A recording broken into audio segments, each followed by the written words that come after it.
L'histoire de l'humanité est remplie de mystères et de moments profonds. Il y a très très longtemps, l'univers a connu une guerre massive entre différentes consciences actives. Cependant, cela n'a pas toujours été ainsi. Lors des premières incarnations des âmes sur Terre, de nombreuses consciences ont entamé un cheminement spirituel pour pouvoir faire les Kunaka, pour rejoindre Tangi, Tara, en passant par des portails cosmiques, Bamuelo Diakanga. La sagesse Congo, Bukongo, rapporte qu'avec le temps, certaines consciences des premiers humains se sont détériorées. Cette dégradation était due à des croisements avec des animaux, Bibulu, et des interactions avec des êtres venus d'autres dimensions ou fréquences d'Alenza 1.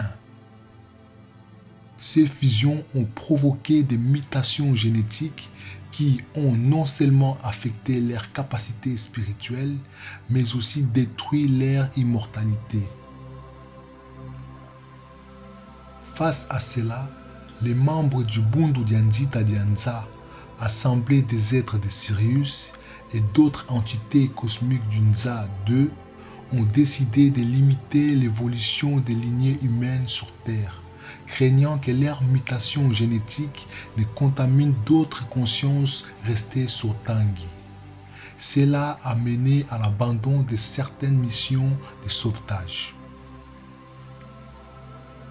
À cette époque, de nombreuses espèces d'Alenza 2 s'opposaient à ce que l'humanité endommagée retourne sur Tangi, car cela menaçait les équilibres énergétiques de deux mondes.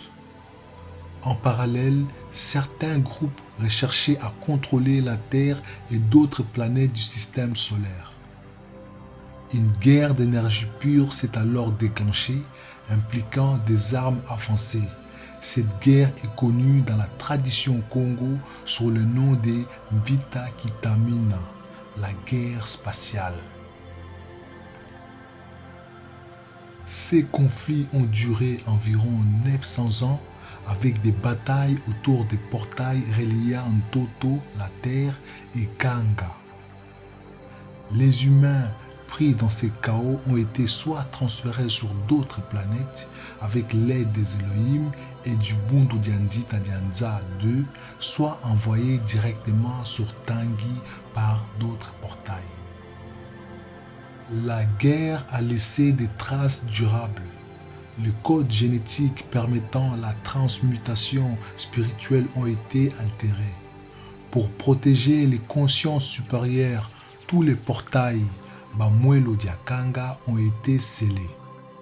Cela a rendu impossible l'activation des brins d'ADN de 7 à 12, nécessaires pour que les humains atteignent leur plein potentiel spirituel.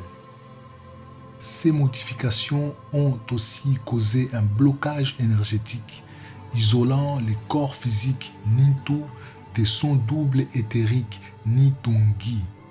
Cela a figé une configuration énergétique limitant l'évolution humaine. Désormais, pour compléter leur cheminement spirituel et faire les Kunaka, les âmes doivent s'incarner successivement dans les 3e, 4e et 5e lignées humaines Lumvila Dianzi. Après la guerre, les humains porteurs du sceau des Kanga étaient incapables de se reconnecter pleinement à leur origine spirituelle. Cependant, des hybrides humains d'origine extraterrestre exempts de ces sceaux sont revenus sur Terre et ont pu utiliser les portails. La tradition Congo enseigne que ces événements, bien qu'anciens, ont des répercussions jusqu'aujourd'hui. Matondo Bamingi pour votre écoute et à la prochaine. Zola.